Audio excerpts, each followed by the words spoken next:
എങ്ങനെയാണ് trade mark application file ചെയ്യേണ്ടത്? അതിൻ്റെ പ്രോസസ്സ് എങ്ങനെയാണ്? വളരെ ചുരുക്കി ഞാൻ പറഞ്ഞുതരാം. ആദ്യം മനസ്സിലാക്കേണ്ടത് ആർക്കാണ് ഇന്ത്യയിൽ ട്രേഡ് മാർക്ക് ആപ്ലിക്കേഷൻ ഫയൽ ചെയ്ത് കൊടുക്കാനും ഒപ്പം തന്നെ അതിൻ്റെ പ്രോസിക്യൂഷൻ നടപടികൾ ചെയ്യാനുമായിട്ടുള്ള അധികാരമുള്ളത് എന്നുള്ളതാണ്. 2 വിഭാഗം ആൾക്കാർക്കാണ്. ഒന്ന് ട്രേഡ് മാർക്ക് ഏജൻറ്റ്സ്, മറ്റൊന്ന് trade mark attorneys. Trade mark agents ആവുന്നത് ഒന്ന് ട്രേഡ് മാർക്ക് നിയമം കൃത്യമായി പഠിച്ച് അതിൻ്റെ എക്സാമിനേഷൻസ് പല റൗണ്ട്സ് ഓഫ് എക്സാമിനേഷൻസ് ക്ലിയർ ചെയ്ത് ക്വാളിഫൈഡ് ആയിട്ട് വരുന്ന ആൾക്കാരാണ്. നമ്പേഴ്സ് വളരെ കുറവാണ്, കാരണം അതിൻ്റെ സ്ക്രീനിങ് പ്രോസസ്സ് അത്രത്തോളം ടഫറാണ്.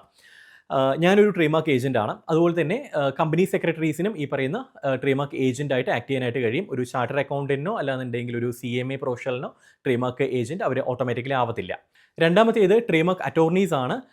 ട്രേഡ് മാർക്ക് അറ്റോർണീസ് എന്ന് വെച്ച് കഴിഞ്ഞാൽ ലോയേഴ്സ് ആണ്. പക്ഷേ എല്ലാ ലോയേഴ്സും ട്രേഡ് മാർക്ക് അറ്റോർണീസ് അല്ല. അതുകൊണ്ട് തന്നെ എല്ലാ ലോയേഴ്സിനും ഈ പറയുന്ന ട്രേഡ് മാർക്ക് നിയമത്തിൽ പരിജ്ഞാനം ഉണ്ടാവണം എന്നില്ല. അവർക്ക് ട്രേഡ് മാർക്ക് ആപ്ലിക്കേഷൻ ഫയൽ ചെയ്യാനായിട്ടുള്ള റൈറ്റ്സ് ഉണ്ടാവണം എന്നില്ല. ട്രേഡ് മാർക്ക് അറ്റോർണി കോഡ് അവർക്ക് ആവശ്യമാണ്. പക്ഷേ മോർ ഓവർ എക്സ്പീരിയൻസ് വളരെ ഇമ്പോർട്ടൻ്റ് ആണ്. ഈ മേഖലയിലുള്ള എക്സ്പോഷർ വളരെ ഇമ്പോർട്ടൻ്റ് ആണ് ക്വാളിഫിക്കേഷൻ അപ്പുറത്ത്. ഇനി ട്രേഡ് മാർക്ക് ആപ്ലിക്കേഷൻ ഫയൽ ചെയ്യാനായിട്ട് നിങ്ങൾ തീരുമാനിച്ചു കഴിഞ്ഞാൽ ആദ്യം ഡിസൈഡ് ചെയ്യേണ്ടത് ഏത് രീതിയിൽ ട്രേഡ് മാർക്ക് ആപ്ലിക്കേഷൻ ഫയൽ ചെയ്യണം എന്നുള്ളതാണ്. പ്രധാനമായിട്ടും 2 രീതിയിലാണ് ചെയ്യാനായിട്ട് കഴിയുന്നത്. ഒന്ന് വേർഡ് മാർക്കായിട്ടും മറ്റൊന്ന് ഡിവൈസ് മാർക്കായിട്ടും. അപ്പം നിങ്ങളുടെ ആപ്ലിക്കേഷൻ ഏത് രീതിയിൽ ചെയ്യണം എന്നുള്ളത് നിങ്ങൾ പ്രോപ്പറായിട്ടൊരു കൺസൾട്ടേഷൻ എടുത്തതിന് ശേഷം മാത്രം ഡിസൈഡ് ചെയ്യുക. ഇത് വളരെ ക്രൂഷ്യൽ ആയിട്ടൊരു സ്റ്റേജാണ്. അത് ഡിസൈഡ് ചെയ്ത് കഴിഞ്ഞാൽ ദെൻ ഇതിൻ്റെ നെയിം ചെക്കാണ് ചെയ്യേണ്ടത്. വളരെ ഇമ്പോർട്ടൻ്റ് ആയിട്ടുള്ളൊരു സ്റ്റേജാണ് നെയിം ചെക്ക് എന്ന് പറയുന്നത്. നിങ്ങൾക്ക് ഡയറക്റ്റ്ലി ചെയ്യാനായിട്ട് കഴിയും, പക്ഷേ അറിയാമല്ലോ ഇത് എക്സ്പീരിയൻസ് വളരെ ഇമ്പോർട്ടൻ്റ് ആണ് ഇതിനകത്ത്. അപ്പം ബേസിക് ആയിട്ടുള്ളൊരു സെർച്ച് നിങ്ങൾക്ക് ചെയ്യാനായിട്ട് കഴിയും. പക്ഷേ ഡീപ്പായിട്ടുള്ള റിസ്ക് അസസ്മെൻറ്റ് ചെയ്യണമെന്നുണ്ടെങ്കിൽ ഈ മേഖലയിൽ എക്സ്പീരിയൻസ് ഉള്ള ആൾക്കാർ തന്നെ അത് ചെയ്യണം. വെറുതെ ബേസിക് ആയിട്ടൊന്ന് ചെക്ക് ചെയ്തിട്ട് ഈ പേര് അവൈലബിൾ ആണെന്ന് കണ്ടു കഴിഞ്ഞാൽ നേരെ ട്രേഡ് മാർക്ക് ആപ്ലിക്കേഷൻ ഫയൽ ചെയ്യുന്ന ഒരുപാട് ആൾക്കാരുണ്ട്. അങ്ങനെ ചെയ്യുന്നത് ഒട്ടും ശരിയായിട്ടുള്ളൊരു കാര്യമല്ല. അത് നിങ്ങളുടെ ബ്രാൻഡിനെ വളരെ വലിയ രീതിയിൽ ഭാവിയിൽ, കാരണം ഇത് അത്യാവശ്യം വലിയൊരു പ്രോസസ്സ് ആയതുകൊണ്ട് തന്നെ ഇപ്പോഴായിരിക്കത്തില്ല, കുറേ കഴിയുന്ന സമയത്തായിരിക്കും നിങ്ങൾക്ക് ആ ബ്രാൻഡ് നെയിം കിട്ടില്ല എന്നുള്ളൊരു അവസ്ഥയിലേക്ക് എത്തുന്നത്. അതുകൊണ്ട് തന്നെ ട്രേഡ് മാർക്കിൻ്റെ നെയിം സെർച്ച് എന്ന് പറയുന്നത് വളരെ കാര്യമായിട്ട് നിങ്ങൾ എടുക്കുക. ആൻഡ് എപ്പോഴും ശ്രദ്ധിക്കുക, ആരാണോ നിങ്ങളുടെ ട്രേഡ് മാർക്കിൻ്റെ റിസ്ക് അനാലിസിസ് ചെയ്യുന്നത്, നെയിം സെർച്ച് ചെയ്യുന്നത്, അവർ തന്നെ അതിൻ്റെ അതിൻ്റെ ആപ്ലിക്കേഷൻ ഫയൽ ചെയ്യുന്നുണ്ട് എന്നുള്ളത് നിങ്ങൾ ഉറപ്പാക്കുക. കാരണം പലരും ചെയ്യുന്നൊരു കാര്യം, എവിടെന്നെങ്കിലും ഈ പറയുന്ന ട്രേഡ് മാർക്കിൻ്റെ റിസ്ക് അനാലിസിസ് ചെയ്ത് ഫ്രീ ആയിട്ടായിരിക്കും ചെയ്യുന്നത്. ചെയ്തതിന് ശേഷം വേറെ ആർക്കെങ്കിലും trade mark registration, trade mark application file ചെയ്യാനായിട്ട് കൊടുക്കും. അത് വളരെ അൺപ്രൊഫഷണലാണ്. അത് വളരെ മോശമായിട്ടുള്ളൊരു കാര്യമാണ്. ഒരിക്കലും ഒരു സംരംഭകൻ അത്തരത്തിൽ ചെയ്യരുത്. നിങ്ങൾ ആരുടെ അടുത്താണോ ഈ പറയുന്ന റിസ്ക് അനാലിസിസ് ചെയ്യാൻ കൊടുക്കുന്നത്, അവരെ കൊണ്ട് തന്നെ ട്രേഡ് മാർക്ക് ആപ്ലിക്കേഷൻ ഫയൽ ചെയ്യിപ്പിക്കുക. റൈറ്റ്? അത് പ്രൊഫഷണലിസത്തിൻ്റെ ഒരു ഭാഗമാണ്. ഇനി അതിൻ്റെ ഡോക്യുമെൻറ്റേഷൻ. ഒരു ഇൻഡിവിജ്വൽ, ഒരു പ്രൊപ്പറേറ്ററാണ് നിങ്ങളെന്നുണ്ടെങ്കിൽ നിങ്ങളുടെ ഏതെങ്കിലും ഒരു അഡ്രസ് പ്രൂഫ് മതിയാവും. അതല്ല ഒരു കമ്പനിയാണ്, LLP ആണ്, പാർട്ട്ണർഷിപ്പ് ആണെന്നുണ്ടെങ്കിൽ അതിൻ്റെ core documents, incorporation certificate, partnership deed, അത്തരത്തിലുള്ള കോർ ഡോക്യുമെൻറ്റ്. ഇനി ഈ പറയുന്ന പാർട്ട്ണർഷിപ്പോ കമ്പനിയോ ആണെന്നുണ്ടെങ്കിൽ, അത് LLPയോ അല്ലാന്നുണ്ടെങ്കിൽ പാർട്ട്ണർഷിപ്പ് ഫേമോ പ്രൈവറ്റ് ലിമിറ്റഡ് കമ്പനിയോ ഇത്തരത്തിൽ ഏതെങ്കിലും ഒരു ഇൻകോർപ്പറേറ്റ് ചെയ്തിട്ടുള്ള സ്ട്രക്ചറോ അല്ലെങ്കിൽ പാർട്ട്ണർഷിപ്പോ ആണെന്നുണ്ടെങ്കിൽ MSME നിങ്ങൾക്ക് ആവശ്യമാണ്. MSME രജിസ്ട്രേഷൻ, ഉദ്യം സർട്ടിഫിക്കറ്റ്. ഈ ഉദ്യം രജിസ്ട്രേഷൻ ഇല്ലാന്നുണ്ടെങ്കിൽ പ്രൊപ്പറേറ്റർ നൽകുന്ന ഫീസിനേക്കാളും ഡബിൾ ഫീസ് നിങ്ങൾ നൽകേണ്ടതായിട്ട് വരും. പ്രൊപ്പറേറ്ററെ സംബന്ധിച്ചിടത്തോളം ഈ പറയുന്ന ഓൾറെഡി അവർ സബ്സിഡിക്ക് അർഹരാണ്, MSME സർട്ടിഫിക്കറ്റിൻ്റെ ആവശ്യം വരുന്നില്ല. പക്ഷേ കമ്പനി ആണെന്നുണ്ടെങ്കിൽ അല്ലെങ്കിൽ ഒരു പാർട്ട്ണർഷിപ്പ് ആണെന്നുണ്ടെങ്കിൽ നിങ്ങൾക്ക് MSME ഇല്ല എന്നുണ്ടെങ്കിൽ ഡബിൾ ഫീസ് വരുന്നുണ്ടാവും. അതുകൊണ്ട് തന്നെ എപ്പോഴും MSME കൂടി നിങ്ങൾ എടുക്കാനായിട്ട് നോക്കുക. ആൻഡ് ഡോക്യുമെൻ്റ് ആയിട്ട് ഇത്രയും കാര്യങ്ങളെ വരുന്നുള്ളൂ. ദെൻ ഇമ്പോർട്ടൻ്റ് ആയിട്ടുള്ള ഡോക്യുമെൻ്റാണ് POA, power of attorney, form 48. അത് നിങ്ങളുടെ ട്രേഡ് മാർക്ക് ഏജൻറ്റ് പ്രിപ്പയർ ചെയ്ത് തരുന്നതാണ്. അത് നിങ്ങൾ ഒരു സ്റ്റാമ്പ് പേപ്പറിൽ പ്രിൻ്റ് ഔട്ട് എടുത്തിട്ട് സൈൻ ചെയ്ത് കൊടുക്കേണ്ടതുണ്ട്. അത് ഓൺലൈനായിട്ട് വെർച്വലായിട്ട് നിങ്ങൾക്ക് ചെയ്യാവുന്ന ഒരു കാര്യമാണ്. നിങ്ങൾ ഡയറക്റ്റ് പ്രസൻസിൻ്റെ ആവശ്യം വരുന്നില്ല. മനസ്സിലാക്കുക, കേരളത്തിൽ സ്റ്റാമ്പ് പേപ്പറിൻ്റെ വാല്യൂ എന്ന് പറയുന്നത് 600 ആണ്. മുമ്പ് 100 റുപ്പീസിനൊക്കെ ചെയ്തുകൊണ്ടിരുന്നത്, പക്ഷേ ഇപ്പോൾ നിർബന്ധമായിട്ടും 600 ചോദിക്കുന്നുണ്ട്. 600 രൂപയുടെ സ്റ്റാമ്പ് പേപ്പറിലാണ് ചെയ്യുന്നത് നിങ്ങൾ ഉറപ്പാക്കുക. പലരും 100 രൂപയുടെ ജസ്റ്റ് സാധാരണ സ്റ്റാമ്പ് ഒട്ടിച്ചിട്ട് ചെയ്യുന്നുണ്ട്. അത് അറിയാത്തത് കൊണ്ടാണ് പല ട്രേഡ് മാർക്ക് അറ്റോർണീസിനും ഏജൻസിനും. ഞാൻ മുമ്പ് പറഞ്ഞല്ലോ, എക്സ്പീരിയൻസ് വളരെ ഇമ്പോർട്ടൻ്റ് ആണ് ഇതിനകത്ത്. അത്തരത്തിൽ ചെയ്ത് കഴിഞ്ഞാൽ ഇപ്പോഴായിരിക്കും ഇതിൽ കുറേ കഴിയുന്ന സമയത്ത് നിങ്ങൾക്ക് ഒബ്ജക്ഷൻ വരുന്നുണ്ടാകും ഇത് കറക്റ്റ് ചെയ്യാനായിട്ട്. അപ്പോൾ വീണ്ടും സമയം പോകുന്നുണ്ട്. അപ്പോൾ എപ്പോഴും അത് നിങ്ങൾ ശ്രദ്ധിക്കുക. ഇനി വൺസ് നിങ്ങൾ ഈ ഡോക്യുമെൻറ്റ്സ് എല്ലാം സബ്മിറ്റ് ചെയ്ത് കഴിഞ്ഞാൽ അടുത്ത ഭാഗം എന്ന് പറയുന്നത് ഇതിൻ്റെ ആപ്ലിക്കേഷൻ ഫയലിംഗ് ആണ്. അത് ഞങ്ങളുടെ റെസ്പോൺസിബിലിറ്റി ആണ്. സാധാരണഗതിയിൽ നമുക്ക് കിട്ടിക്കഴിഞ്ഞാൽ ഇമീഡിയറ്റ്ലി ഫയൽ ചെയ്യാനായിട്ട് കഴിയും. പക്ഷേ നമ്മുടെ ഈ ക്ലർക്കൽ വർക്ക്സും എല്ലാം ഉള്ളതുകൊണ്ട് തന്നെ ഞങ്ങൾ പൊതുവെ ഓഫർ ചെയ്യുന്നത് 24 hours ആണ്. ചിലപ്പം ഒരു 48 hours, 2 ദിവസം എടുത്തു എന്ന് വരാം, 2 വർക്കിംഗ് ഡേയ്സ് എടുത്തു എന്ന് വരാം. പക്ഷേ 24 hours മാക്സിമം നമ്മൾ കംപ്ലീറ്റ് ചെയ്യാറുണ്ട്.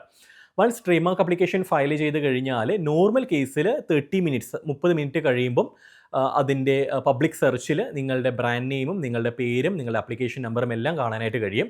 ചിലപ്പം സൈറ്റ് ഇഷ്യൂ കൊണ്ട് അത് ഡിലേ ആവാനായിട്ടുള്ള സാധ്യതയുമുണ്ട്. ചിലപ്പോൾ ഒരു 1 ഡേയോ 2 ഡേയ്സോ എടുക്കാറുണ്ട് റെയർ കേസിൽ. അല്ലാത്ത പക്ഷം ഒരു 1 അവറിനുള്ളിൽ തന്നെ നിങ്ങളുടെ ബ്രാൻഡ് നെയിം പബ്ലിക് സെർച്ചിൽ വിസിബിൾ ആവുന്നുണ്ടാവും. വൺസ് ട്രേഡ്മാർക്ക് ആപ്ലിക്കേഷൻ ഫയൽ ചെയ്ത് കഴിഞ്ഞാൽ നിങ്ങൾക്ക് നിങ്ങളുടെ ബ്രാൻഡിൻ്റെ മേലെ TM എന്ന് യൂസ് ചെയ്യാനായിട്ട് കഴിയും. പലരും അതിനെ ടെമ്പററി മാർക്ക് എന്നൊക്കെ പറയാറുണ്ട്. അങ്ങനെയല്ല, അതിനെ TM എന്ന് വെച്ച് കഴിഞ്ഞാൽ ട്രേഡ് മാർക്ക് തന്നെയാണ് അർത്ഥം. ഓക്കെ, നിങ്ങൾക്ക് TM എന്ന് വെച്ചുകൊണ്ട് നിങ്ങൾക്ക് പബ്ലിഷ് ചെയ്യാനായിട്ട് കഴിയും. ഇത്തരത്തിൽ നിങ്ങൾക്ക് നിങ്ങളുടെ ആപ്ലിക്കേഷൻ നമ്പർ ജനറേറ്റ് ചെയ്ത് കിട്ടിക്കഴിഞ്ഞാൽ അടുത്തത് ഇൻറ്റേർണൽ പ്രോസസ്സാണ്. നിങ്ങളുടെ ഭാഗത്തുനിന്ന് ഒന്നും ചെയ്യേണ്ട ആവശ്യം വരുന്നില്ല. ബാക്കിയെല്ലാം ട്രേഡ് മാർക്ക് ഡിപ്പാർട്ട്മെൻറ്റിലാണ് ചെയ്യുന്നത്. അവർ ഇൻറ്റേർണൽ എക്സാമിനേഷൻ ചെയ്യും. എക്സാമിനേഷൻ ചെയ്തതിന് ശേഷം ഈ പേരിന് എന്തെങ്കിലും പ്രശ്നങ്ങളുണ്ടെങ്കിൽ, ഞാൻ മുമ്പ് പറഞ്ഞ പോലെ തന്നെ സ്റ്റാമ്പ് പേപ്പറിൻ്റെ ഇഷ്യൂ ഉണ്ടെങ്കിൽ, അല്ല ഈ പേര് മറ്റേതെങ്കിലും പേരുമായിട്ടൊരു സാമ്യം വരുന്നുണ്ട് എങ്കിൽ, അതുമല്ല ഈ പേര് സെക്ഷൻ 9 പറയുന്ന പല ക്രൈറ്റീരിയാസ് ഫുൾഫിൽ ചെയ്യുന്നില്ല എന്നുണ്ടെങ്കിൽ, പേര് ഡിസ്ക്രിപ്റ്റീവ് ആണ്, ജിയോഗ്രാഫിക്കൽ ലൊക്കേഷൻ്റെ പേരാണ്, ഇത്തരത്തിലുള്ള കേസൊക്കെ ആണെന്നുണ്ടെങ്കിൽ അവർ ഒബ്ജക്ഷൻ റേസ് ചെയ്യും. ഒബ്ജക്ഷൻ വൺസ് റേസ് ചെയ്ത് കഴിഞ്ഞാൽ നിങ്ങൾ ഭയക്കേണ്ട ആവശ്യമൊന്നും വരുന്നില്ല. നിങ്ങൾ നല്ല കൺസൾട്ടൻറ്റിയാണ് സമീപിച്ചിട്ടുള്ളതെന്നുണ്ടെങ്കിൽ, കാരണം പലപ്പോഴും പല കൺസൾട്ടൻസീസ് ഓൾറെഡി ഇതിനെ പ്രിഡിക്റ്റ് ചെയ്യാറുണ്ട്, ഇതിൻ്റെ റിസ്ക് അനാലിസിസ് എല്ലാം ഓൾറെഡി ചെയ്യാറുണ്ട്. ഒബ്ജക്ഷൻ അവരുടെ മനസ്സിലുണ്ടാവും ഇത് വരുന്നുള്ളത്. അത്തരത്തിൽ വന്നു കഴിഞ്ഞാൽ അതിനുള്ള മറുപടി ഫയൽ ചെയ്യുക 30 ദിവസത്തിനുള്ളിൽ തന്നെ, 30 ഡേയ്സ് കഴിഞ്ഞാൽ ഇപ്പം ഒരു കൂൾ ഓഫ് പീരീഡ് അവർ കൊടുക്കുന്നുണ്ട്. ഒരു 1.5 മന്ത്സോ 2 മന്ത്സിനടുത്ത് കൊടുക്കുന്നുണ്ട്. അപ്പം അതിനുള്ളിൽ മറുപടി നിങ്ങൾ ഫയൽ ചെയ്യുക. ഫയൽ ചെയ്ത് കഴിഞ്ഞാൽ ഒന്നില്ലെങ്കിൽ അത് അക്സെപ്റ്റ് ചെയ്യും, അല്ലാന്നുണ്ടെങ്കിൽ അത് ഹിയറിങ്ങിനിടും. അപ്പം ഹിയറിങ്ങിനിടുകയാണെങ്കിൽ ചില കേസിൽ മൾട്ടിപ്പിൾ ഹിയറിങ്സ് ആയിരിക്കും വരുന്നത്. പലരുടെയും സംശയം, ഇത്തരത്തിൽ ഹിയറിംഗ് വന്നു കഴിഞ്ഞാൽ അപ്ലിക്കൻ്റ് ആയിട്ടുള്ള നിങ്ങൾ വീണ്ടും കോടതിയിലൊക്കെ പോയിട്ട് ചെയ്യേണ്ടതായിട്ട് വരുമോ? ഒന്നും വേണ്ട, അതെല്ലാം ഞങ്ങളുടെ ഡ്യൂട്ടിയാണ്. ഞങ്ങളായിരിക്കും ഇവിടുന്ന് അപ്പിയർ ചെയ്യുന്നത് നിങ്ങൾക്ക് വേണ്ടിയിട്ട്. മേ ബി മൾട്ടിപ്പിൾ ഹിയറിങ്സ് വരാം. അപ്പോൾ ഹിയറിങ്ങിൻ്റെ ഡേറ്റൊക്കെ പ്രഖ്യാപിക്കുന്നത് അത്യാവശ്യം സമയമെടുത്തിട്ടാണ്. കാരണം അത്രത്തോളം അപ്ലിക്കേഷൻസ് ആണ് ഓരോ വർഷവും ട്രേഡ് മാർക്ക് രജിസ്ട്രിയിലേക്ക് പോകുന്നത്. സോ കഴിഞ്ഞ വർഷം മാത്രം ഏകദേശം 5 ലക്ഷത്തിലപ്പുറത്ത് അപ്ലിക്കേഷൻസ് ആണ് ട്രേഡ് മാർക്കിൽ ഇന്ത്യയിൽ പോയിട്ടുണ്ടായിരുന്നത്. സോ അത്രയും മാനുവലിയാണ് അവിടെ ചെയ്യുന്നത്. അപ്പോൾ അതിൻ്റേതായിട്ടൊരു സമയം എടുക്കുന്നുണ്ട്. ഇത്തരത്തിൽ ഒരു ട്രേഡ് മാർക്ക് ഒബ്ജക്ഷൻ വന്നു കഴിഞ്ഞാൽ അതിനുള്ള റിപ്ലൈ വളരെ പ്രൊഫഷണലായിട്ട് തന്നെ വളരെ മികച്ച രീതിയിൽ ഡ്രാഫ്റ്റ് ചെയ്യേണ്ടതുണ്ട്, സബ്മിറ്റ് ചെയ്യേണ്ടതുണ്ട്. അത് നല്ല രീതിയിൽ എക്സ്പീരിയൻസ്ഡ് ആയിട്ടുള്ള ട്രേഡ് മാർക്ക് ഏജൻറ്റ്സ് അല്ലെങ്കിൽ ട്രേഡ് മാർക്ക് അറ്റോർണീസിന് ചെയ്യാനായിട്ട് കഴിയും. ആൻഡ് മനസ്സിലാക്കുക, ഇതൊരു ലോങ് ടേം പ്രോസസ്സാണ്. അതുകൊണ്ട് തന്നെ ഇതിൽ ഓരോ ഘട്ടങ്ങളും കൃത്യമായിട്ട് നമ്മൾ നിരീക്ഷിക്കേണ്ടതുണ്ട്. അതിനുള്ള റിപ്ലൈ നമ്മൾ ഫയൽ ചെയ്യേണ്ടതുണ്ട്, അത് നമ്മൾ ഫേസ് ചെയ്യേണ്ടതുണ്ട്. അപ്പം എപ്പോഴും പലരും ആൾക്കാർ ചെയ്യുന്നത് ഇനിഷ്യലി കോസ്റ്റ് കട്ട് ചെയ്യാൻ വേണ്ടിയിട്ട് വളരെ പല കോംപ്രമൈസും തുടക്കത്തിൽ വരുത്തും. അത് വരുത്തിക്കഴിഞ്ഞാലുള്ളൊരു പ്രശ്നം ഇതാണ്, ഇൻ കേസ് പിന്നീട് എന്തെങ്കിലും ഒരു ബുദ്ധിമുട്ട് വരുന്ന സമയത്ത് ഏജൻറ്റ് ചേഞ്ച് വേണ്ടതായിട്ട് വരും. സോ എപ്പോഴും ഈ തുടക്കത്തിലെ കോസ്റ്റ് കുറയ്ക്കാനായിട്ട് നിങ്ങളുടെ ബ്രാൻഡ് നെയിം നിങ്ങൾ കോംപ്രമൈസ് ചെയ്യരുത്. ഇതൊരു ലോങ് ടേം പ്രോസസ്സ് ആയതുകൊണ്ട് തന്നെ, ഏറ്റവും വാല്യുബിൾ ആയിട്ടുള്ള അസറ്റ് ആയതുകൊണ്ട് തന്നെ ആ ഒരു കെയർ നിങ്ങളുടെ ട്രേഡ് മാർക്കിന് കൊടുക്കാനായിട്ട് നോക്കുക. അപ്പോൾ ഈ അപ്ലിക്കേഷൻ ഫയൽ ചെയ്ത് എക്സാമിനേഷൻ ആവാനായിട്ട് എടുക്കുന്ന സമയം വളരെ കൂടുതലാണ്. ഇപ്പം 1.5 വർഷത്തിനടുത്തൊക്കെ അത് എടുക്കുന്നുണ്ട്. 1.5 വർഷമൊക്കെ കഴിഞ്ഞ് പോകുന്നുണ്ട്. മുമ്പൊക്കെ ആണെന്നുണ്ടെങ്കിൽ ഏകദേശം ഒരു 3 മാസം 4 മാസം 5 മാസത്തിലൊക്കെ അതിൻ്റെ എക്സാമിനേഷൻ റിപ്പോർട്ട് വന്നിരുന്നെങ്കിൽ ഇന്ന് 1.5 വർഷത്തിനടുത്ത് നീണ്ടു പോകുന്നുണ്ട്. കാരണം ഞാൻ മുമ്പ് പറഞ്ഞ അത്രത്തോളം ബൾക്ക് നമ്പർ ഓഫ് അപ്ലിക്കേഷൻസ് വരുന്നതുകൊണ്ടാണ്. അപ്പം ചില അപ്ലിക്കൻറ്റിനെ സംബന്ധിച്ചിടത്തോളം അവർക്ക് എത്രയും പെട്ടെന്ന് ട്രേഡ് മാർക്ക് അപ്ലിക്കേഷൻ അതിൻ്റെ ഒരു റിസൾട്ട് അറിയണം, രജിസ്ട്രേഷൻ കിട്ടണമെന്നുണ്ടെങ്കിൽ നിങ്ങൾക്ക് ചെയ്യാൻ കഴിയുന്നതാണ് എക്സ്പീഡിറ്റഡ് അപ്ലിക്കേഷൻ ഫയൽ ചെയ്യാം. അതായത് normal trade mark application file ചെയ്തതിന് ശേഷം ആപ്ലിക്കേഷൻ നമ്പർ കിട്ടിക്കഴിഞ്ഞാൽ ഒരു എക്സ്പീഡിറ്റഡ് അപ്ലിക്കേഷൻ കൂടി ഫയൽ ചെയ്യുക. അതിന് അഡീഷണൽ ഒരു 20,000 rupees ഗവൺമെൻറ് ഫീസ് നിങ്ങൾ പേ ചെയ്യേണ്ടതായിട്ട് വരും, പ്ലസ് പ്രൊവിഷൻ ഫീസ്. അത് പേ ചെയ്ത് കഴിഞ്ഞാൽ ഈ 1.5 വർഷം എന്നുള്ള ഈ എക്സാമിനേഷൻ്റെ ടൈം കുറഞ്ഞ് ഒരുപക്ഷെ 2 ദിവസമോ 3 ദിവസമോ ഒരു ആഴ്ചയോ അല്ലെങ്കിൽ 1.5 ആഴ്ച, സാധാരണ ഇതിൽ 2 മാസം എന്നൊക്കെയാണ് പറയുന്നത്, പക്ഷേ ഒരു 1.5 ആഴ്ചയിൽ തന്നെ, ഒരാഴ്ചയ്ക്കുള്ളിൽ തന്നെ എക്സാമിനേഷൻ അവർ ചെയ്ത് അക്സെപ്റ്റൻസ് ഉണ്ടെന്നുണ്ടെങ്കിൽ അവർ അക്സെപ്റ്റ് ചെയ്യും. അതല്ല ഒബ്ജക്ഷൻ ഉണ്ടെന്നുണ്ടെങ്കിൽ ഒബ്ജക്ഷൻ്റെ എക്സാമിനേഷൻ റിപ്പോർട്ട് പബ്ലിഷ് ചെയ്യും. അതിൽ പബ്ലിഷ് ചെയ്ത് കഴിഞ്ഞാലും നമ്മളതിനുള്ള മറുപടി ഫയൽ ചെയ്ത് കഴിഞ്ഞാൽ പെട്ടെന്ന് തന്നെ, ഈ ഒരുപാട് കാലതാമസം എടുക്കത്തില്ല ഹിയറിംഗ് ഡേറ്റ് ഒക്കെ വരാനായിട്ട്, വളരെ പെട്ടെന്ന് അതിൻ്റെ പ്രോസസ്സ് എല്ലാം കംപ്ലീറ്റ് ചെയ്ത് പോകുന്നുണ്ടാവും. സോ എക്സ്പെക്റ്റഡ് അപ്ലിക്കേഷൻ നിങ്ങൾക്ക് ഫയൽ ചെയ്യാവുന്നതാണ്, നിങ്ങൾ വളരെ എത്രയും പെട്ടെന്ന് രജിസ്ട്രേഷൻ കിട്ടണം എന്നുള്ള ആഗ്രഹം ഉണ്ടെങ്കിൽ. ഇനി ഇത്തരത്തിൽ ഹിയറിംഗ് എല്ലാം കഴിഞ്ഞ് നിങ്ങൾക്ക് ട്രേഡ് മാർക്ക് അക്സെപ്റ്റൻസ് കിട്ടിക്കഴിഞ്ഞാൽ അവർ ഒരു 1 വീക്കിൽ ജേർണലിൽ പബ്ലിഷ് ചെയ്യും. വൺസ് ജേർണലിൽ പബ്ലിഷ് ചെയ്ത് കഴിഞ്ഞാൽ 4 മാസമാണ് ജേർണലിൽ നിങ്ങളുടെ ബ്രാൻഡ് നെയിം കിടക്കുന്നത്. എന്ന് വെച്ച് കഴിഞ്ഞാൽ ഈ 4 മാസത്തിനുള്ളിൽ തേർഡ് പാർട്ടീസിന് ആർക്കെങ്കിലും വേണമെന്നുണ്ടെങ്കിൽ നിങ്ങളുടെ ബ്രാൻഡിന് എഗെയിൻസ്റ്റ് ആയിട്ട് ഒപ്പോസിഷൻ ഫയൽ ചെയ്യാനായിട്ട് കഴിയും.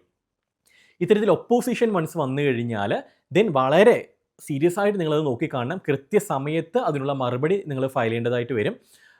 ഞാൻ അതിലേക്ക് കടക്കുന്നില്ല. അതിൻ്റെ ഒരു ടൈം ഫ്രെയിമിലേക്ക് ഞാൻ കടക്കുന്നില്ല. 2 മാസം, പിന്നെ അവർ 2 മാസത്തിനുള്ളിൽ നമ്മൾ റിപ്ലൈ ഫയൽ ചെയ്യണം. ദെൻ അവർ എവിഡൻസ് ഫയൽ ചെയ്യും. നമ്മൾ അതിനുള്ള റിപ്ലൈ ഫയൽ ചെയ്യണം. സോ അത്തരത്തിൽ കുറച്ചധികം പ്രൊസീജിയേഴ്സ് വരുന്നുണ്ട്. അതിനുശേഷം ഹിയറിംഗ് ഉണ്ടാവും. സോ അത് കുറച്ചധികം സമയമെടുത്ത് വരുന്നൊരു പ്രോസസ്സാണ്. ചോദ്യം ഇതാണ്, ഈ സമയത്ത് ഇത്തരത്തിൽ ഒബ്ജക്ഷൻ വന്നു കഴിഞ്ഞാലോ ഒപ്പോസിഷൻ വന്നു കഴിഞ്ഞാലോ നമുക്ക് ഈ ബ്രാൻഡ് യൂസ് ചെയ്യാനായിട്ട് കഴിയുമോ?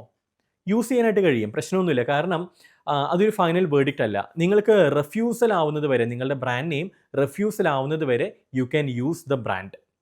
ഓക്കെ, അതിൽ നിങ്ങൾ പേടിക്കേണ്ട ആവശ്യം വരുന്നില്ല. So this is the process. വളരെ ബേസിക് ആയിട്ടാണ് ഞാൻ പറഞ്ഞത്. വളരെ ബേസിക് ആയിട്ടുള്ള കാര്യങ്ങൾ മാത്രമാണ് പറഞ്ഞത്. കാരണം ഡീറ്റെയിൽ ആയിട്ട് നിങ്ങളത് അറിയേണ്ട ആവശ്യം വരുന്നില്ല. ഇത്രയും കാര്യങ്ങൾ മാത്രം അറിഞ്ഞാൽ മതി. ബാക്കിയുള്ള കാര്യങ്ങളെല്ലാം ഞങ്ങളാണ് നോക്കേണ്ടത്. ഞാൻ എപ്പോഴും പറയുന്ന പോലെ നിങ്ങളുടെ ബ്രാൻഡിൻ്റെ ഏറ്റവും വാല്യുബിൾ ആയിട്ടുള്ള അസറ്റ് എന്ന് പറയുന്നത് നിങ്ങളുടെ ബ്രാൻഡ് നെയിമും നിങ്ങളുടെ ബ്രാൻഡിൻ്റെ ഐഡൻറ്റിറ്റിയുമാണ്. അതില്ലാന്നുണ്ടെങ്കിൽ പിന്നെ നിങ്ങളുടെ ബ്രാൻഡ് ഇല്ല. അതുകൊണ്ട് തന്നെ വളരെ കെയർഫുൾ ആയിട്ട് ഈ പറയുന്ന പ്രോസസ്സ്, ഈ പറയുന്ന ട്രേഡ് മാർക്ക് അപ്ലിക്കേഷൻ ഫയൽ ചെയ്യുക. നിങ്ങളതിൽ യാതൊരു കോംപ്രമൈസും വരുത്തരുത്. ചെറിയ തുകയൊക്കെ ലാഭിക്കാൻ വേണ്ടിയിട്ട് നെവർ മേക്ക് കോംപ്രമൈസ്.